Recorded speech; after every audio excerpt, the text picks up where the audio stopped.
Hello friends, welcome back to my channel. तो आज की वीडियो में हम कुरान बुक का चैप्टर 46 सूरह अल अहकाफ को हिंदी में सुनेंगे। हामीम, इस किताब का अवतरण अल्लाह की ओर से है जो प्रभुत्वशाली अत्यंत तत्वदर्शी है। हमने आकाश और धरती को और जो कुछ उन दोनों के मध्य है उसे केवल हक के साथ और एक नियत अवधि तक के लिए पैदा किया है, किंतु जिन लोगों ने इनकार किया है वे उस चीज को ध्यान में नहीं लाते जिससे उन्हें सावधान किया गया है। कहो, क्या तुमने उनको देखा भी जिन्हें तुम अल्लाह को छोड़कर पुकारते हो? मुझे दिखाओ उन्होंने धरती की चीजों में से क्या पैदा किया है या आकाशों में उनकी कोई साझेदारी है। मेरे पास इससे पहले की कोई किताब ले आओ या ज्ञान की कोई अवशेष बात ही, यदि तुम सच्चे हो। आखिर उस व्यक्ति से बढ़कर पथभ्रष्ट और कौन होगा जो अल्लाह से हटकर उन्हें पुकारता हो, जो कियामत के दिन तक उसकी पुकार को स्वीकार नहीं कर सकते, बल्कि वे तो उनकी पुकार से भी बेखबर हैं। और जब लोग इकट्ठे किए जाएंगे तो वे उनके शत्रु होंगे और उनकी बंदगी का इनकार करेंगे। जब हमारी स्पष्ट आयतें उन्हें पढ़कर सुनाई जाती है तो वे लोग जिन्होंने इनकार किया सत्य के विषय में जबकि वह उनके पास आ गया था, कहते हैं कि यह तो एक खुला जादू है। क्या ईमान लाने से उन्हें कोई चीज रोक रही है? या वे कहते हैं इसने इसे स्वयं ही घड़ लिया है। कहो, यदि मैंने इसे स्वयं घड़ा है तो अल्लाह के विरुद्ध मेरे लिए तुम कुछ भी अधिकार नहीं रखते। जिसके विषय में तुम बातें बनाने में लगे हो वह उसे भली भांति जानता है और वह मेरे और तुम्हारे बीच गवाह की हैसियत से काफी है और वही बड़ा क्षमाशील अत्यंत दयावान है। कह दो, मैं कोई पहला रसूल तो नहीं हूँ और मैं नहीं जानता कि मेरे साथ क्या किया जाएगा और न यह कि तुम्हारे साथ क्या किया जाएगा। मैं तो बस उसी का अनुगामी हूँ जिसकी प्रकाशना मेरी ओर की जाती है। मैं तो केवल एक स्पष्ट सावधान करने वाला हूँ। कहो, क्या तुमने सोचा भी कि तुम्हारा क्या परिणाम होगा यदि यह कुरान अल्लाह के यहाँ से हुआ और तुमने उसका इनकार कर दिया? हालांकि इजराइल की संतान में से एक गवाह ने उसके एक भाग की भी गवाही दी, सो वह ईमान ले आया और तुम घमंड में पड़े रहे। अल्लाह तो जालिम लोगों को मार्ग नहीं दिखाता। जिन लोगों ने इनकार किया वे ईमान लाने वालों के बारे में कहते हैं यदि वह अच्छा होता तो वे उसकी ओर बढ़ने में हमसे अग्रसर न रहते। जब उन्होंने उससे मार्ग ग्रहण नहीं किया तो अब अवश्य कहेंगे यह तो पुराना झूठ है। हालांकि इससे पहले मूसा की किताब पथ प्रदर्शक और दयालुता रही है और यह किताब जो अरबी भाषा में है उसकी पुष्टि में है, ताकि उन लोगों को सचेत कर दे जिन्होंने जुल्म किया और शुभ सूचना हो उत्तम कार्यों के लिए। निश्चय ही जिन लोगों ने कहा हमारा रब अल्लाह है फिर उस पर जमे रहे तो उन्हें न तो कोई भय होगा और न वे शोकाकुल होंगे। वही जन्नत वाले हैं, वहाँ वे सदैव रहेंगे उसके बदले में जो वे करते रहे हैं। हमने मनुष्य को अपने माँ बाप के साथ अच्छा व्यवहार करने की ताकीद की। उसकी माँ ने उसे पेट में तकलीफ के साथ उठाए रखा और उसे पैदा भी तकलीफ के साथ किया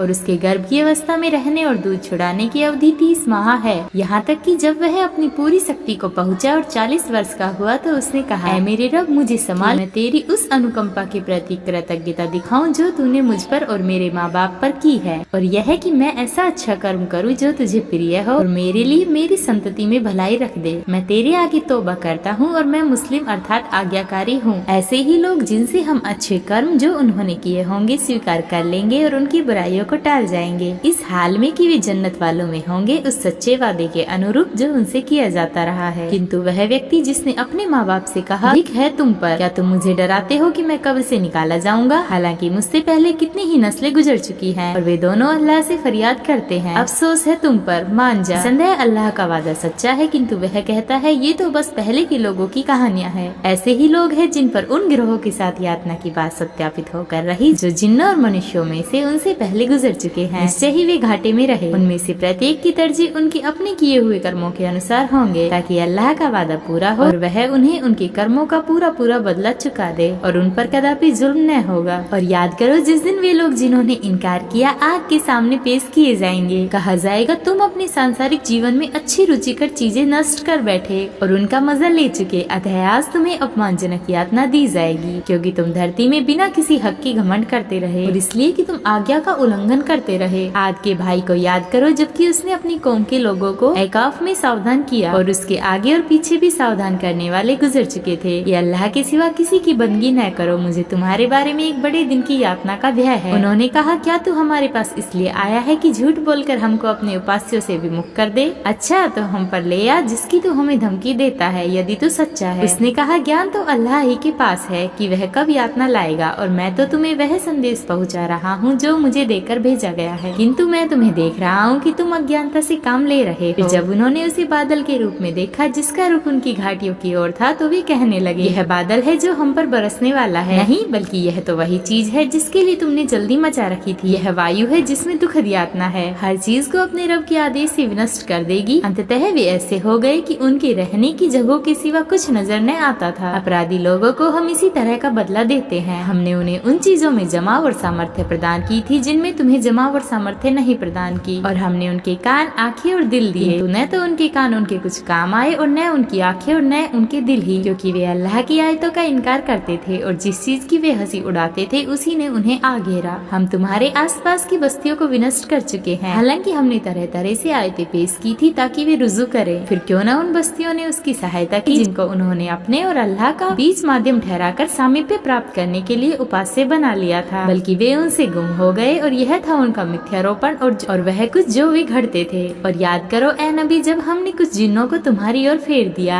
जो कुरान सुनने लगे थे, तो जब वे वहाँ पहुँचे तो कहने लगे चुप हो जाओ। फिर जब वह कुरान का पाठ पूरा हुआ तो वे अपनी कौम की ओर सावधान करने वाले होकर लौटे। उन्होंने कहा, ए मेरी कौम के लोगों, हमने एक किताब सुनी है जो मूसा के पश्चात अवतरित की गई है, उसकी पुष्टि में है जो उससे पहले से मौजूद है, सत्य की ओर और सीधे मार्ग की ओर मार्गदर्शन करती है। हमारी कौम के लोगों, अल्लाह के आमंत्रणकर्ता का आमंत्रण स्वीकार करो और उस पर ईमान लाओ। अल्लाह तुम्हें क्षमा करके गुनाहों से तुम्हें पाक कर देगा और दुखद यातना से तुम्हें बचाएगा। और जो कोई अल्लाह के आमंत्रणकर्ता का आमंत्रण स्वीकार नहीं करेगा तो वह धरती में काबू से बच निकलने वाला नहीं है और न अल्लाह से हटकर उसके संरक्षक होंगे। ऐसे ही लोग खुली गुमराही में हैं। क्या उन्होंने देखा नहीं कि जिस अल्लाह ने आकाश और धरती को पैदा किया है और उनके पैदा करने से थका नहीं, क्या ऐसा नहीं कि वह मुर्दों को जीवित कर दे? क्यों नहीं, निश्चय ही उसे हर चीज की सामर्थ्य प्राप्त है। और याद करो जिस दिन वे लोग जिन्होंने इनकार किया आग के सामने पेश किए जाएंगे। कहा जाएगा, क्या यह सत्य नहीं है? वे कहेंगे, नहीं, हमारे रब की कसम। वह कहेगा, तो अब यातना का मजा चखो उस इनकार के बदले में जो कुछ तुम करते रहे थे। अतः धैर्य से काम लो जिस प्रकार संकल्पवान रसूलों ने धैर्य से काम लिया, और उनके लिए जल्दी न करो। जिस दिन वे लोग उस चीज को देख लेंगे जिसका उनसे वादा किया जाता है, तो वे महसूस करेंगे जैसे वे बस दिन की एक घड़ी भर ही ठहरे थे। यह संदेश साफ साफ पहुंचा देना है। अब क्या अवज्ञाकारी लोगों के अतिरिक्त कोई और विनष्ट होगा?